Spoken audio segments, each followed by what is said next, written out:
আসসালামু আলাইকুম, কেমন আছেন সবাই? আজকে হঠাৎ একটু বাইরে বের হয়ে গেলাম তুলা গবেষণায় যাওয়ার জন্য।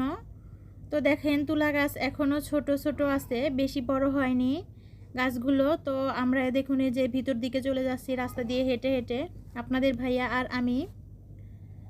তো মাঝে মাঝে একটু ঘুরতে বের না হলেও হয় না, তো একটু ঘুরলে ভালো লাগে।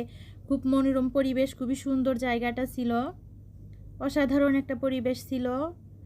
আর বিকেলের দিকে তো ঘোরাঘুরি করতে সবারই বেশ ভালো লাগে, এটা বুঝতেই পারেন। তো দেখেন ওইখান দিয়ে কিন্তু অনেক দোকানপাট ছিল, মোটামুটি বেশ ভালোই। বেলুনের দোকানটা, তো আমি বেলুন হাতে নিয়ে একটু দেখছিলাম।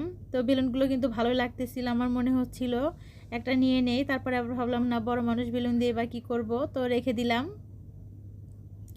দেখুন এরকম গ্রামীণ পরিবেশে হাঁটতে কিন্তু বেশ ভালোই লাগতেছিল বিকেলের দিকে। আর এখানে অনেক কিছুরই দোকানপাট বসে, তো দেখতেই পাচ্ছেন অনেক লোকজন এখানে আসে এবং যায়। এটা হচ্ছে তুলা গবেষণা মাঠ।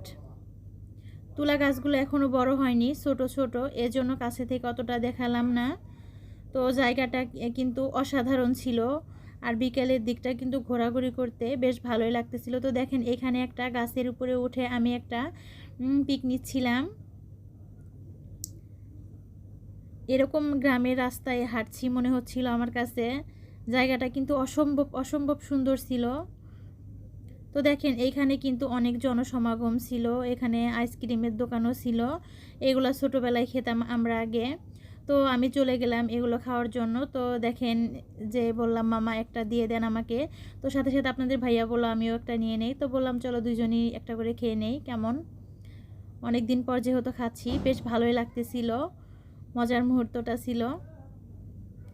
গ্রামীণ পরিবেশে এমন আইসক্রিম খাওয়া, তারপরে এত লোকজন, সব কিছু মিলিয়ে কিন্তু অসাধারণ একটা পরিবেশ ছিল। তো ঘুরতে ঘুরতে বিকাল হয়ে গেল, তো ভাবলাম এবার বাসার দিকে রওনা দিতে হবে। তো আইসক্রিমটা খেয়ে শেষ করে এবার গাড়িতে উঠে গেলাম বাসায় যাওয়ার জন্য। তো দেখেন বাসায় গাড়ি থেকে নেমে আবার রাস্তা পার হয়ে গেলাম।